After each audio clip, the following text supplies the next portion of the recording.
મારો મૈત્રેય, આજે આપણે વાત કરતા મન પર છેલ્લી આપણે પ્રકાશ નાખીએ અને મનના પરિવર્તનની વાત અહીં એક સમાપ્ત કરીએ.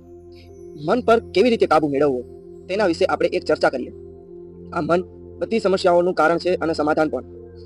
આ મનને ઓળખવાનું પેલું કારણ છે, પેલું સમાધાન છે, એ છે તમારા ચરિત્રથી વિમુખ તમારો વિચાર હોવો ન જોઈએ. જો કોઈ પણ તમારા ચરિત્રથી વિમુખ વિચાર હોય તો સમજી લેજો કે આ તમારો વિચાર નથી.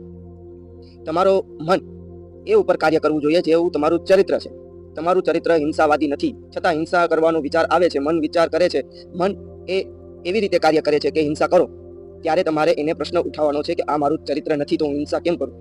જો તમારું ચરિત્ર એવું હોય કે તમે હિંસા કરવા પ્રેરિત છો, તમે હિંસા કરો છો, તો ત્યારે ધ્યાન રાખવાનું કે મનના ચક્કરમાં નહીં આવવાનું. ત્યારે હોશપૂર્વક કામ કરવાનું. આપણું આજે બીજું કાર્ય છે, બીજું સમાધાન છે હોશપૂર્વક.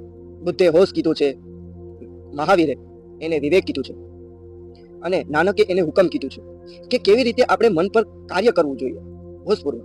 હોશપૂર્વક એ કોઈ કાર્ય હોવું ના જોઈએ. આપણે હોશપૂર્વક બધું કાર્ય બેભાન થઈને કામ કરવાથી આપણું મન ચંચલ થઈ જાય છે, રસ્તેથી ભટકાઈ જાય છે મન. આ હોશપૂર્વક કાર્ય કરવાથી તમારે એક કાર્ય કરવાનું કે હોશથી થાય છે કે નહીં. પાણી પીવું છો તો પણ હોશથી, જમવા બેસો છો તો પણ હોશથી. હોશપૂર્વક કાર્ય કરવાનું જ નહીં. આ એનું સમાધાન. સમાધાન કોઈ કઠિન નથી, કોઈ કઠોર નથી કે સમાધાન કેવું હોઈ શકે. સમાધાન એટલે કે હોશપૂર્વક કાર્ય કરો. તથાગતે હોશપૂર્વક વાત કીધેલી છે. બુદ્ધે હોશપૂર્વક કાર્ય કોઈ હોશપૂર્વક બેભાન તરીકે નહીં, બેહોશ તરીકે હોવો જ ના જોઈએ. બધું કાર્ય હોશપૂર્વક થવું જોઈએ, આવું તથાગતે કીધેલું છે. અને આપણે પણ એ જ કાર્ય ઉપર ધ્યાન રાખવાનું છે કે કોઈ પણ વિચાર, કોઈ પણ કાર્ય હોશથી થવો જોઈએ, બેહોશથી નહીં. કાર્ય તમે કરો છો અને વિચાર ક્યાંક બીજા હોય છે તો આ વિચારને હોશપૂર્વક કરો. કોઈ પણ કાર્ય કરો છો તો એને હોશપૂર્વક એ જ કાર્ય ઉપર કેન્દ્રિત કરો. દાખલા તરીકે હું તમને સમજાવવાનું કાર્ય કરું છું તો આ વિડીયોના માધ્યમથી હું એ જ બોલીશ જે તમને કહેવાનું છે. તમે પાણી પીવું છો, નાની નાની વસ્તુમાં પણ હોશ સાધતા શીખો મિત્રો. નાની નાની વસ્તુમાં કઠોર છે, તકલીફ થાય, સમય લાગે, પણ જ્યારે તમે હોશપૂર્વક કામ કરતા શીખી જાઓ તો મન પર પરિવર્તન ચાલુ થઈ જાય છે. મન પર પરિવર્તન ચાલુ થવાની ક્રિયા શરૂ થઈ જાય છે.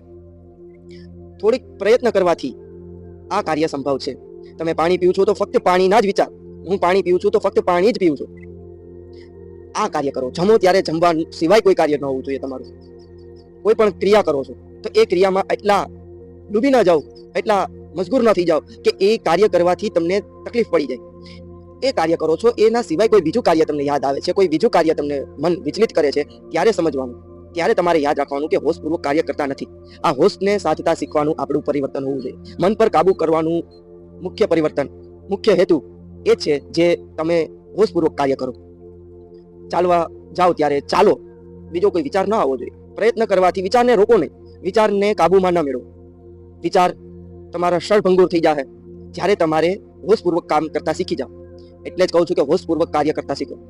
એટલે આપણે આજે આ પરિવર્તનનો મુખ્ય હેતુ છે હોશપૂર્વક કામ કરવાનું.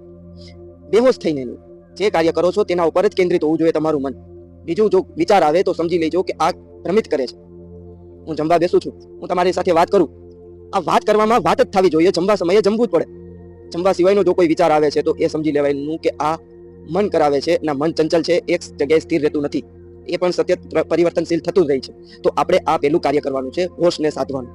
બસ આ હતું મનનું પરિવર્તન. આવી રીતે શક્ય થાય. કોઈ કાર્ય હોશ વગર થવું ન જોઈએ. આ મન પર પરિવર્તન મેળવવાની ક્રિયા આપણે શીખવાની છે, તમારે શીખવાની છે. થોડો સમય લાગે ત્યારે આ સમય પર કાર્ય કરવાથી મન પર કાર્ય થઈ જાય છે, મન પર પરિવર્તન થઈ જાય છે. આ સાથે આપણે મનના પરિવર્તનની ચર્ચા સમાપ્ત કરીએ અને એક નવા પરિવર્તન વિશે વાત કરીએ. નમસ્તે.